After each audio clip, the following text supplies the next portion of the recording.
farol solitário no penhasco tem uma história de terror que poucos conhecem.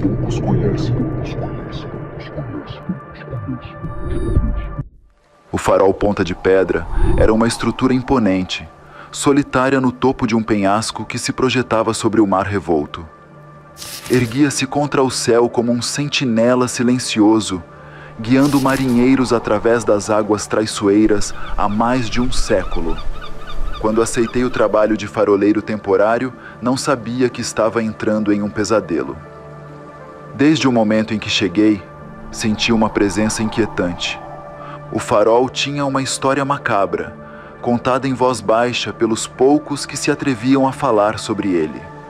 Diziam que o antigo guardião, Senhor Salvador Siqueira, havia morrido tragicamente durante uma tempestade violenta, caindo das escadas espiraladas e quebrando o pescoço. Alguns afirmavam que ele ainda vagava pelo farol, preso entre este mundo e o próximo. Na primeira noite, o vento uivava ao redor do farol e as ondas batiam com força contra as rochas abaixo. Eu estava sozinho, a luz do farol girando incessantemente, lançando sombras que dançavam nas paredes.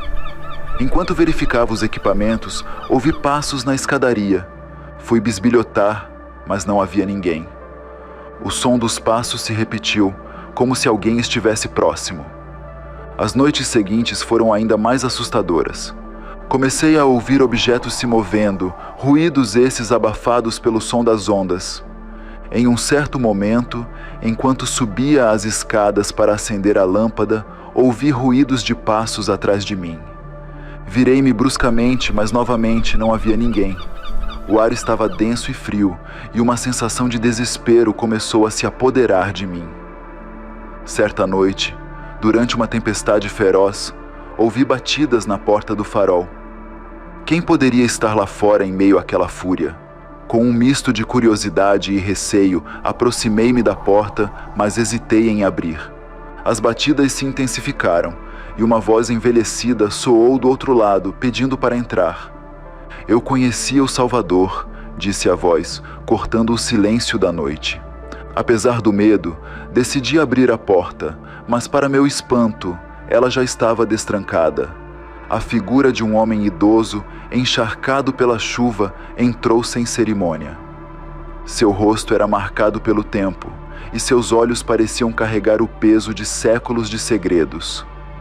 Ele se apresentou como Elias, um velho amigo de Salvador. Elias começou a contar a verdadeira história da morte de Salvador Siqueira. Salvador, segundo Elias, não havia morrido por acidente. Durante uma noite de tempestade, semelhante àquela, Salvador descobriu algo terrível.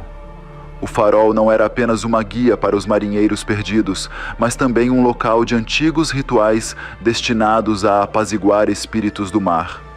Salvador havia desvendado um segredo obscuro, um pacto que envolvia sacrifícios humanos para proteger a vila costeira de desastres marítimos.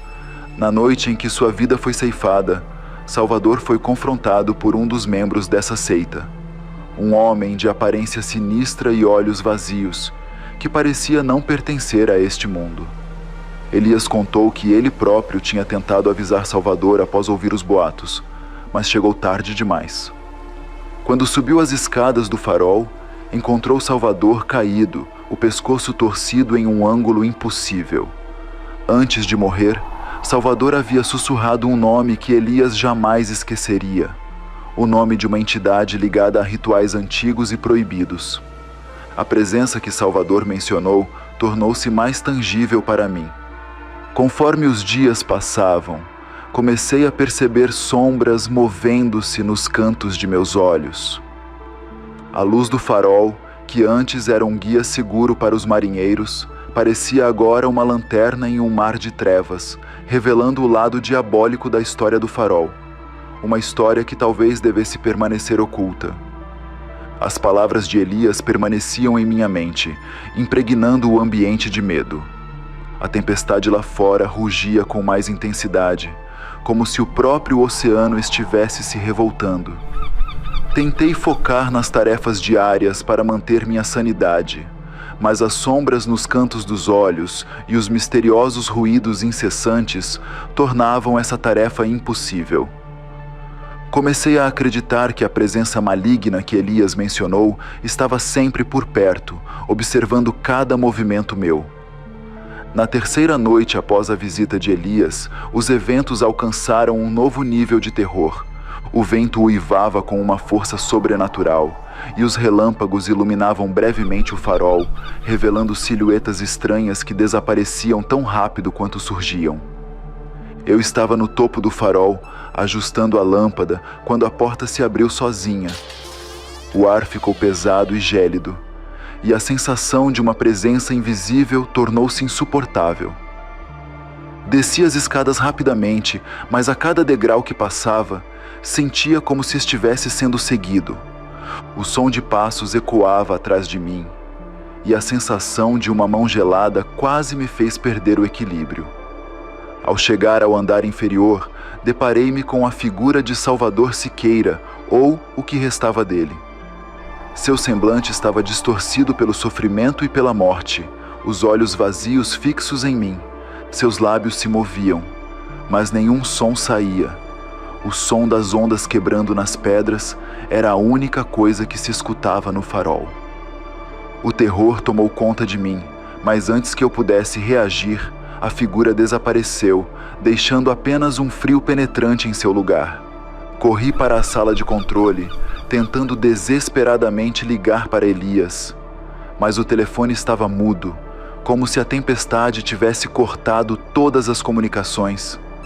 Foi então que notei, pendurado na parede, um velho mapa do farol, com marcas em lugares específicos. Uma das marcas indicava um compartimento secreto no porão. Com o coração acelerado, desci para o porão, iluminado apenas pela fraca luz de uma lanterna. O ambiente cheirava a ferrugem e sal. Segui as indicações do mapa e, sem querer, encontrei uma parede falsa. Com algum esforço, consegui abrir o que parecia ser um compartimento, revelando um altar antigo coberto de símbolos e um livro de aparência sinistra. Enquanto examinava o livro, as páginas se abriram sozinhas em um capítulo dedicado a rituais de apaziguamento dos espíritos do mar. As instruções eram detalhadas e horríveis, envolvendo sacrifícios humanos para garantir a segurança dos marinheiros e das vilas costeiras. Sentia uma presença me observando enquanto lia, e o ar ao meu redor parecia vibrar com uma energia maligna. De repente, a lanterna piscou e apagou, mergulhando-me na escuridão total. O som das ondas e do vento parecia distante, substituído por um silêncio opressor. Ouvi então um sussurro baixo, crescendo em intensidade até se tornar um grito aterrorizante. As paredes do porão pareciam fechar-se ao meu redor, e a presença tornou-se tangível, uma sombra gigantesca e amorfa que se movia em minha direção. Desesperado, comecei a gritar, na esperança de afastar a entidade. A sombra hesitou por um momento, mas logo avançou novamente, consumindo a pouca luz restante. Senti o ar ser sugado dos meus pulmões, a temperatura caindo rapidamente. Em um último esforço, gritei o nome que Salvador havia sussurrado a Elias, um nome que não deveria ser pronunciado. A sombra recuou violentamente, como se tivesse sido atingida por uma energia sobrenatural. Aproveitei o momento e corri para fora do porão, subindo as escadas com o coração batendo descontroladamente. Atrás de mim, ouvia a entidade rugir em fúria, suas garras arranhando as paredes tentando me alcançar. Quando cheguei ao topo, a luz do farol brilhava mais forte do que nunca, banhando o ambiente em uma luz quase purificadora. A entidade parecia hesitar na base das escadas, incapaz de subir. O vento lá fora começava a diminuir, e a tempestade parecia estar perdendo sua força. No entanto, eu sabia que a ameaça ainda não havia acabado. Precisava encontrar uma maneira de fugir do farol. Com a tempestade começando a se dissipar, sabia que tinha pouco tempo para agir. A presença maligna hesitava na base das escadas, como se estivesse presa por algum tipo de barreira invisível. Lembrei-me do livro antigo e das instruções detalhadas sobre como banir a entidade. Havia uma passagem sobre como selar permanentemente o espírito, mas exigia um sacrifício de grande valor. Decidi que não poderia permitir que mais ninguém fosse vítima do farol. Subi até a sala de controle, pegando uma faca cerimonial que encontrei entre os objetos antigos. De volta ao topo do farol, comecei a entoar as palavras de banimento descritas no livro, tentando manter a voz firme apesar do medo crescente. Estava disposto a realizar um corte em minha pele, acreditando que um pequeno sacrifício de sangue seria suficiente para banir a entidade. Enquanto recitava as palavras antigas, a presença na base das escadas rugia em fúria, mas não conseguia avançar. Senti uma pressão intensa em meu peito, como se algo estivesse tentando esmagar meu coração. Continuei a entoar, lutando contra a dor e o terror, até que a entidade começou a se dissipar, fragmentando-se em sombras cada vez menores. De repente, uma rajada de vento violenta entrou pela janela do farol, apagando todas as luzes e mergulhando-me na escuridão total. Sentia a presença maligna lutar contra o exorcismo, tentando recuperar sua forma. Com um último esforço, fiz um corte superficial em meu dedo e deixei o sangue pingar sobre o altar improvisado. As palavras de exorcismo, combinadas com o sacrifício de sangue, não surtiram efeito. Nesse momento, Elias chegou ao local, alarmado pelo tumulto. No desespero e surpresa, tropeçou na penumbra e caiu pesadamente na quina de uma mesa de pedra que havia no lugar. O impacto foi fatal, matando-o na hora e transformando-o no sacrifício humano que eu tentava evitar. Seu último suspiro ecoou pelo farol, e a entidade deu um grito aterrorizante antes de desaparecer completamente, deixando o ar mais leve e o ambiente menos opressivo. A tempestade lá fora cessou por completo, e a luz do farol brilhou de forma serena e constante, como um farol de esperança em meio à escuridão. Senti um alívio imenso, mas sabia que o farol nunca mais seria o mesmo. A presença havia sido banida, mas como iria justificar a morte de Elias às autoridades? Decidi que era hora de deixar o farol Ponta de Pedra para sempre. Enquanto recolhia minhas coisas, encontrei um antigo amuleto que Elias havia deixado cair antes de sua morte. Peguei o amuleto e deixei o farol, sentindo que finalmente poderia deixar aquele pesadelo para trás. Quando voltei à cidade, confessei a história a um padre que me ouviu em silêncio. Seus olhos revelavam uma mistura de curiosidade e tristeza. "Você fez o que era necessário", disse ele, colocando uma mão em meu ombro. Eu conhecia a história do farol e sabia sobre a seita que controlava a vila. Salvador e Elias finalmente podem descansar em paz, pois a entidade foi banida. Mas lembre-se, lugares como este nunca ficam quietos por muito tempo. Conforme os dias passavam, comecei a sentir que a sombra do farol ainda estava em mim. Foi horrível o que enfrentei lá. Decidi me mudar para longe da costa, para evitar as autoridades, pois meu rosto já estava sendo procurado. Busquei um lugar onde o mar não pudesse mais me alcançar. Mas mesmo em minha nova casa, às vezes acordava no meio da noite com o som das ondas e sussurros ao vento, como se o farol ainda estivesse me chamando.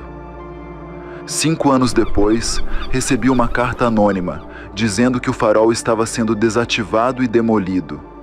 Era o fim de uma era e talvez o fim do pesadelo. Mas no fundo do meu coração sabia que os segredos daquela pequena vila próxima ao farol não desapareceriam tão facilmente.